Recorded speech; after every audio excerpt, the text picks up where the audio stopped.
अगर कोई भी तुम्हें बोले कि हमारे घर की इज्जत आज से तुम्हारे हाथ में, तुमने कहना है ना ना ना ना ना ना ना, और ऐसे हाथ ही पीछे ले लेना है। जो चीज तुमने ली ही नहीं तो अब उसको निभाना तुम्हारी रिस्पॉन्सिबिलिटी नहीं है, हाथ ही पीछे कर लो कि नहीं हमें चाहिए ही नहीं ये रिस्पॉन्सिबिलिटी। पहली बात तो मुझे समझ नहीं आया, मतलब क्या घर की इज्जत, मतलब what do you even mean यार? कोई राजा महाराजा हो तुम, कोई किंग्स हो तुम बहुत पुराने जमाने के, कोई लिनियज है तुम्हारी, कोई हाउस ऑफ पटौदी हो तुम?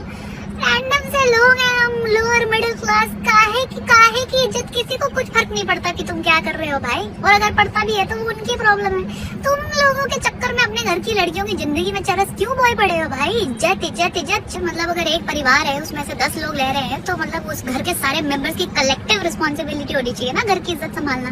बस एक नाजुक सी कली जो उस घर की होती है उसी के कंधों पे क्यों ये घर की इज्जत संभालने की रिस्पॉन्सिबिलिटी डाल दी जाती है? एक तरफ तुम कहते हो औरतें बड़ी वीक होती हैं, नाजुक होती हैं, मर्दों से कमजोर होती हैं, तो फिर हमारे कंधों पे क्यों डाल रहे हो ये इज्जत का इतना बड़ा बोझा? मर्दों के कंधों पे डालो ना, वो ज्यादा ताकतवर होते हैं ना, वो ज्यादा संभाल सकते हैं बोझा, उनको दो।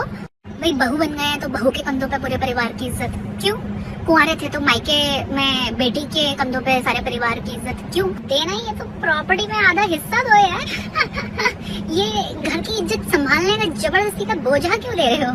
खच्चर थोड़ी है हम। मांग हम control over our own bodies and lives रहे हैं, वो हमें कोई दे नहीं रहा है। मांग हम help in house hold chores and in the kitchen रहे हैं, वो हमें कोई दे नहीं रहा है। ये इज्जत संभालने की रिस्पॉन्सिबिलिटी जिसको देखो दिया पड़ा, भाई नहीं चाहिए। बंद करो ये बिन मांगा जबरदस्ती हमें अपने घर की इज्जत का फ्लैग बियरर बनाना, हमको नहीं बनना है। Just let us live.